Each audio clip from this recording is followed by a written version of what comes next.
Friends, നമ്മൾ ഈ D class amplifier ചെയ്യുമ്പോൾ ട്രാൻസ്ഫോമർ പവർ സപ്ലൈക്കാരും നല്ല SMPS പവർ സപ്ലൈ ആണ്. ഈ ട്രാൻസ്ഫോമർ പവർ സപ്ലൈ വെച്ചാൽ ചെറിയ ഹമ്മിങ് അതിന് വരുന്നുണ്ട്. അപ്പോൾ എപ്പോഴും SMPS പവർ സപ്ലൈ തന്നെ യൂസ് ചെയ്യുക. അപ്പോൾ നമ്മുടെ TB21 എന്ന് പറഞ്ഞാൽ നമ്മുടെ പ്രശസ്തമായ ആംപ്ലിഫയറിന് കൊടുക്കാൻ പറ്റിയ 1-2 പവർ സപ്ലൈ ആണ്.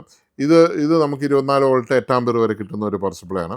പക്ഷേ ഇതിപ്പോൾ ഇച്ചിരി ഹീറ്റ് സിങ്ക് ഒക്കെ വെച്ച് ഇങ്ങനെ മുഴിപ്പിച്ച് വെച്ചിരിക്കുന്നുള്ളൂ ഉള്ളൂ. പക്ഷേ അതിനേക്കാളും വളരെ ക്യൂട്ടായിട്ട് കറക്റ്റ് ആമ്പയർ കിട്ടുന്ന ഒരു പവർ സപ്ലൈ ആണിത്.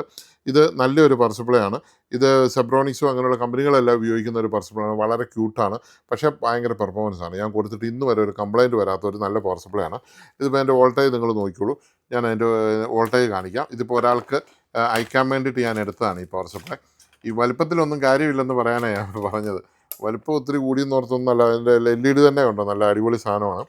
ഇത് നമുക്ക് ഇതിൻ്റെ വോൾട്ടേജ് അവിടെ മീറ്റർ കാണിക്കുന്നുണ്ടോ നോക്കി. കാണിച്ചോ, ഇതാണ്ട് മീറ്റർ ഉണ്ടോ, എത്രയുണ്ട്? 24.2. കൃത്യ വോൾട്ടേജാണ്. എപ്പോഴും 24 വോൾട്ട് ആ ആംപിയർ തന്നെ വന്നുകൊണ്ടിരിക്കും.